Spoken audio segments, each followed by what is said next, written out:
दोस्तों आज की वीडियो बहुत ही खास होने वाली है। आज हम जिस जगह के बारे में बात करने जा रहे हैं उसके बारे में बहुत ही कम जगहों पे आपको देखने और सुनने को मिलेगा। आज हम जिस जगह की बात करने जा रहे हैं उस जगह पर ब्रह्मा जी ने तपस्या की थी। दोस्तों ये बहुत ही अद्भुत और अलौकिक जगह है जहाँ पर भगवान राम द्वारा सीता माता का त्याग किया गया था। ये वही जगह है जहाँ पर माँ सीता ने लव और कुश को जन्म दिया था। दोस्तों जिस जगह के बारे में हम आज बात करने जा रहे हैं वहाँ पर ध्रुव के द्वारा भी तपस्या की गई थी और सबसे बड़ी बात यह है कि इसी जगह पर वाल्मीकि जी द्वारा रामायण की रचना की गई थी।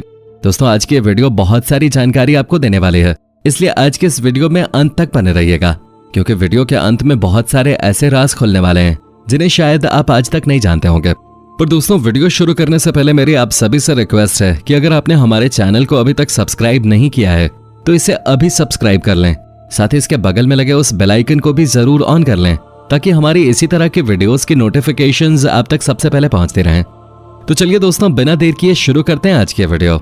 दोस्तों जिस जगह की हम आज बात करने जा रहे हैं उस जगह से बहुत सारी रोचक घटनाएं जुड़े हुए हैं, जैसे कि भगवान राम और लवकुश का युद्ध होना, भगवान राम के द्वारा छोड़े गए अश्वमेघ का लवकुश के द्वारा पकड़ा जाना। ये जगह इतनी अद्भुत है कि यहाँ पर आज भी सीता माता की रसोई मौजूद है और इतना ही नहीं, उनके द्वारा रसोई में इस्तेमाल किया जाने वाला सारा सामान भी आज तक वहां पर मौजूद है। कहते हैं कि यही वो जगह है जहां पर स्वर्ग की सीढ़ियां मौजूद हैं। साथ ही यहाँ पर वो जगह भी मौजूद है जहां से सीता माता पाताल लोक में समा गई थी। वीडियो की शुरुआत में ही हमने आपको बताया कि आज हम बहुत ही अद्भुत और अलौकिक जगह के बारे में बात करने जा रहे हैं और अब जब इतनी सारी घटनाएं एक ही जगह से जुड़ी हुई हैं तो आप समझ ही गए होंगे कि ये जगह कितनी अद्भुत होगी। चलिए दोस्तों अब आपको बता ही देते हैं कि आखिर ये पवित्र स्थान कहाँ पर मौजूद है और इसका नाम क्या है। दोस्तों उत्तर प्रदेश के कानपुर में बिठूर नाम की एक जगह मौजूद है और यही वो जगह है जहां पर ब्रह्मा जी ने तपस्या की थी। इस बात से आप समझ ही गए होंगे कि ये कितनी पवित्र जगह होगी। बिठूर वाल्मीकि जी की तपोभूमि रही है और यही वो जगह है जहां पर उनके द्वारा रामायण की रचना की गई थी। मंदिर के पुजारी के अनुसार आज से लगभग 8 लाख साल पहले माता सीता बिठूर आई थी और यही वो जगह है जहां पर लवकुश ने जन्म लिया था।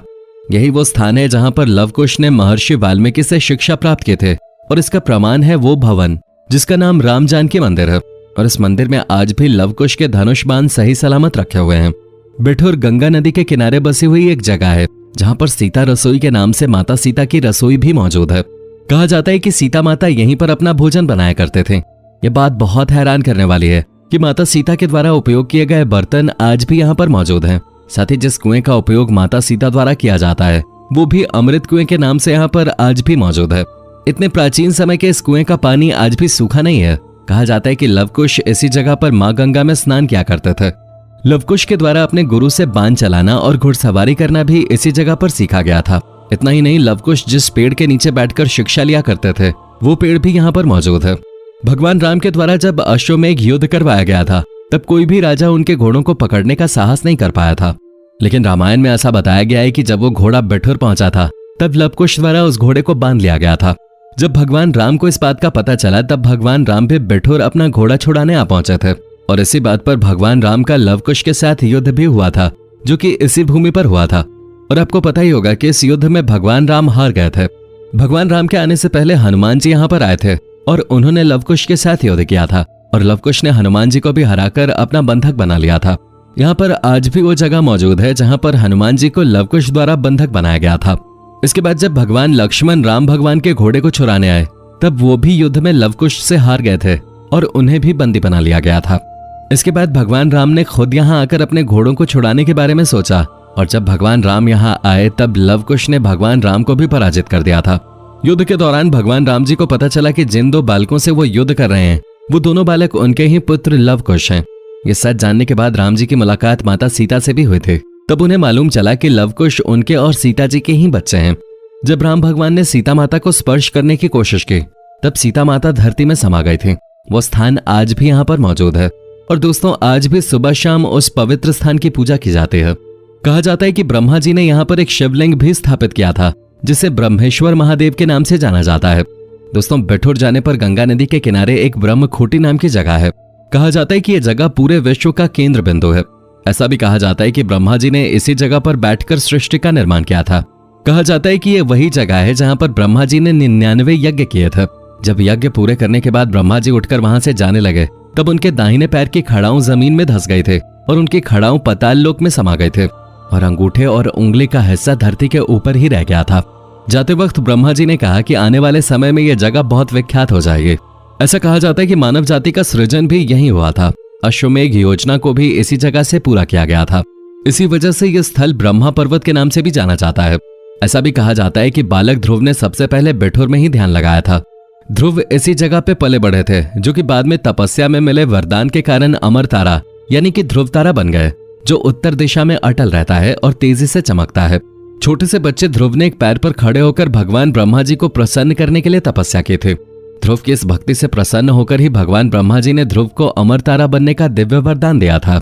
ब्रह्मा पर्वत घाट गंगा नदी के किनारे कन्नौज रोड पर स्थित है। हिंदू पौराणिक कथाओं के अनुसार भगवान ब्रह्मा जी ने अपने निवास स्थान के रूप में बिठूर को चुना था। इस तट पर भगवान ब्रह्मा जी के अनुयायी गंगा नदी में स्नान करने के बाद खड़ाऊ पहन पूजा अर्चना किया करते थे। ऐसा कहा जाता है कि इस जगह से स्वर्ग की सीढ़ियां भी जाती हैं। यहाँ पर थोड़ी ऊंचाई पर वाल्मीकि आश्रम बना हुआ है, जहाँ पर महान संत ने बैठकर महाकाव्य रामायण की रचना की थी। वाल्मीकि आश्रम के पास ही कुछ सीढ़ियां बनी हुई हैं, जिन्हें स्वर्ग की ओर जाने वाली सीढ़ियां भी कहा जाता है। बिठूर 52 घाटों की नगरी के नाम से प्रसिद्ध है, लेकिन वर्तमान की बात करें तो आज यहाँ पर 29 घाट मौजूद हैं। अब दोस्तों, इतनी सारी बातें जानने के बाद शायद आपकी भी इच्छा यहाँ आने की करने लगी होगी। तो चलिए अब हम बात करते हैं कि बिठूर कैसे पहुंचा जा सकता है। अगर वायु मार्ग की बात करें तो बिठूर का नजदीकी एयरपोर्ट लखनऊ के निकट अमौसी में है। ये एयरपोर्ट बिठूर से लगभग 87 किलोमीटर दूर है। रेल मार्ग से जाने के लिए कल्याणपुर यहाँ का नजदीकी रेलवे स्टेशन पड़ता है। केवल पैसेंजर ट्रेन के माध्यम से ही यहाँ पहुंचा जा सकता है। कानपुर जंक्शन यहाँ का निकटतम बड़ा रेलवे स्टेशन है। अगर आप सड़क मार्ग से बिठूर पहुंचना चाहते हैं तब बिठूर के आसपास के शहरों से सड़क मार्ग द्वारा बिठूर को जोड़ा गया है। कानपुर, लखनऊ, आगरा, कन्नौज, दिल्ली, इलाहाबाद, अयोध्या आदि शहरों से बिठूर के लिए बस सेवा आसानी से उपलब्ध है। दोस्तों, हमारा भारत देश प्राचीन और अद्भुत घटनाओं का एक बहुत बड़ा संगम है। हमारे भारत देश में ऐसे कई अद्भुत स्थान देखने को मिलते हैं, जिनके बारे में कई सारी रोचक कथाएं प्रचलित हैं। साथ ही इसी तरह की घटनाओं की खोज भी हमेशा जारी रहती है। बिठूर एक ऐसी ही जगह है जहां पर प्राचीन और पौराणिक घटनाएं घटित होने की जानकारी मिलती है। साथ ही इस जगह पर आज भी खोज जारी है। शायद यहाँ पर ऐसे कुछ और राज भी छुपे हुए हैं जिनके बारे में हम आज तक पता नहीं लगा पाए हैं। तो दोस्तों, क्या आपको इस जगह के बारे में पता था? हमें नीचे कमेंट करके जरूर बताएं। और क्या आप में से कोई कभी इस जगह पर गया है, ये भी बताएं। उम्मीद है आपको आज की हमारी इन्फॉर्मेटिव वीडियो पसंद आई होगी। दोस्तों, वीडियो पसंद आई हो तो इसे लाइक और सभी दोस्तों और रिश्तेदारों के साथ शेयर जरूर करें, जिससे उन्हें भी इस अद्भुत जगह के बारे में पता चल सके। वीडियो देखने के लिए आपका धन्यवाद।